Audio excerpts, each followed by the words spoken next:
મારું નામ સેજલ સંખાવરા છે. આ મારા પપ્પા છે છગનભાઈ ઢાકેચા, સરદાર રહે છે. 4 વર્ષથી એમને કમરની પ્રોબ્લેમ હતી. એમને એક MRI કરાવ્યો. એના થ્રુ અમને જાણવા મળ્યું કે એમના ચોથા અને પાંચમા મણકામાં ગાદી ખસવાના લીધે પ્રોબ્લેમ થાય છે. પછી અમે ઇન્જેક્શન એક અપાવ્યું હતું. એનાથી થોડી 2-3 મહિના અમને એમનું સારવાર આમ સારું એવું રહ્યું. 2-3 મહિના પગના દુખાવા, કમરનું થોડું એવું. બટ પછી જોઈએ એવું રિઝલ્ટ નહોતું મળતું અમને એમ.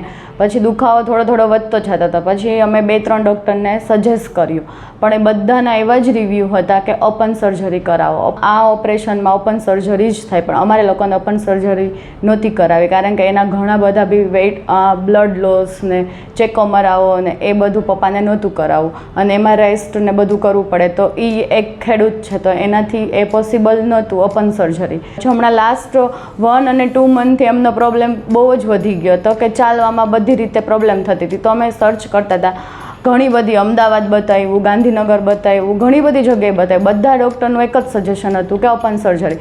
બટ પછી અમને લોકોને એક મેં જ ફેસબુકમાં જોતી હતી, તો એમાં એવું આવ્યું doctor Nidhi Kumar Patel endoscopy surgery without ટાંકા.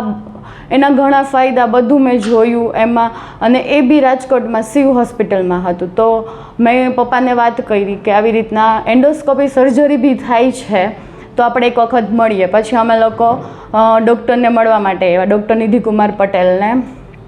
પછી અમે એમને વાત કરી કે આટલું આમ છે, પણ અમારો MRI 4 વર્ષ પહેલાંનો હતો. તો એવું કીધું કે આપણે પહેલાં ન્યૂ MRI કરાવીએ, એના ઉપરથી આપણે આગળ વધીશું. MRIમાં અમને ચોથા અને પાંચમા મણકામાં જ પ્રોબ્લેમ હતો. પછી અમે લોકોએ નવો MRI કરાવ્યો. નવા MRI, એક્સરે, વોટેવર જે અમને ડૉક્ટરે કીધું એ બધું કરાવ્યું.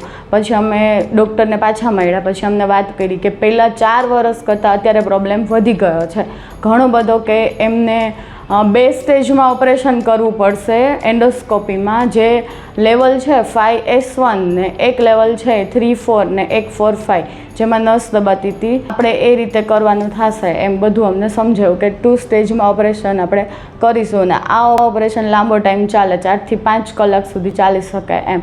પછી ઘણું બધું ડૉક્ટરે અમને એટલો બધો ટાઈમ આપ્યો. આજ સુધી અમને કોઈ ડૉક્ટરે એટલો ટાઈમ નહોતો આપ્યો. 1 hours અપ અમને એટલું બધું એક જે MRI હોય છે એનું એક વસ્તુ સમજાવી કે અહીંયા પ્રોબ્લેમ છે, ગાદીમાં પ્રોબ્લેમ છે, એ ગાદીને આપણે ઇમ્પ્લામેન્ટ, ઘણું બધું એમની લેંગ્વેજમાં ઘણું બધું સમજાવ્યું. ત્યારે ડિસાઇડ કરી લીધું કે ઓપરેશન કરાવવું તો અહીંયા જ કરાવું. આજ સુધી ક્યારેય કોઈ ડૉક્ટરે આટલો ટાઈમ નહીં કે આટલું ડિટેલ્સ નહીં, ઘણું બધું. પછી અમે લોકો 2-3 દિવસ પછી એડમિટ થયા. ઓપરેશનનો લાંબો ટાઈમ ચાલ્યો, ઘણો, 4 થી 5 કલાક 2 સ્ટેજમાં થયું, પણ અમને રિઝલ્ટ 100% રિઝલ્ટ મળ્યું છે. અને એમના 24 કલાક ન થયા ને ત્યાં પપ્પાની બધી જ મૂવમેન્ટ, એમની જાતે ચાલવાનું, બેસવાનું, સીડી ચડવાનું, બધી જ રીતે એની, અને કોઈ મેડિસિન નહીં, એક પેઇન કિલર નહીં, કાંઈ જ નહીં. પણ અમને રિઝલ્ટ 100%, ડૉક્ટરનો ફૂલ સપોર્ટ. એવું નથી હોતું કે આ પપ્પાને તો 3માં પ્રોબ્લેમ હતો, 5માં પ્રોબ્લેમ હોય તો પણ એન્ડોસ્કોપીથી થઈ જાય છે. કોઈ પણ બ્લડ લોસ નથી, કાંઈ જ નથી.